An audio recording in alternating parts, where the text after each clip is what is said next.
The whole secret is in practising. Swami ji कहते हैं सारा सीक्रेट अभ्यास में है। इस ब्रह्मांड के सारे रहस्य अभ्यास से ही खुलेंगे। तो अभ्यास कैसे करते हैं? स्वामी जी कहते हैं by constant hearing and thinking. सबसे पहले लक्ष्य के बारे में बार बार सोचो, अपने अंदर झांको कि आप लक्ष्य को क्यों पाना चाहते हो, आपके जीवन का उद्देश्य कितना मायने रखता है। इस प्रकार लगातार चिंतन करने से मन में उद्देश्य क्लियर होना शुरू हो जाता है। जैसे जैसे क्लैरिटी बढ़ती है वैसे वैसे फीलिंग बदलती है और फीलिंग बदलने से इच्छा शक्ति प्रकट होती है।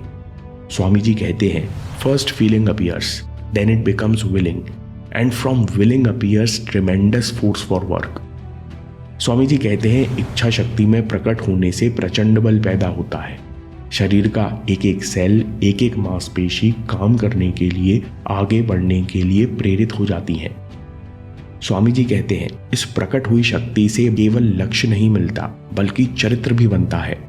इस प्रकार यदि कोई व्यक्ति अच्छे शब्द सुने, अच्छे विचार सोचे, इनसे प्रेरणा लेकर अच्छे कर्म करे तो सबकॉन्शियस में बैठे अच्छे इंप्रेशंस कॉन्शियस माइंड की सतह पर आ जाते हैं।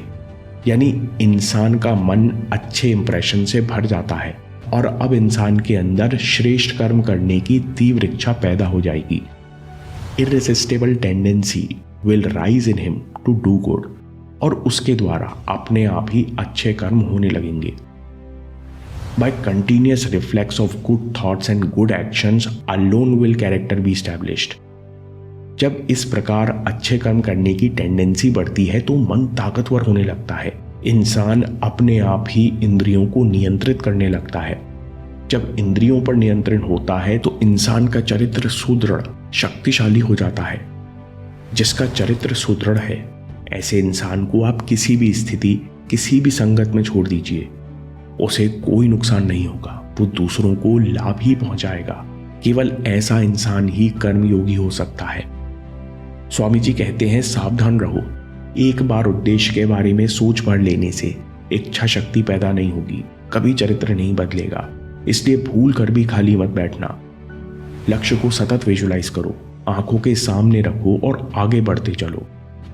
जब तक अंदर से यह यकीन ना हो जाए कि मैं और लक्ष्य एक हैं, तब तक मन को शक्तिशाली विचारों से भरते रहो। इसी प्रकार सारे लक्ष्य पूरे होते हैं। यही प्रैक्टिस का सीक्रेट है।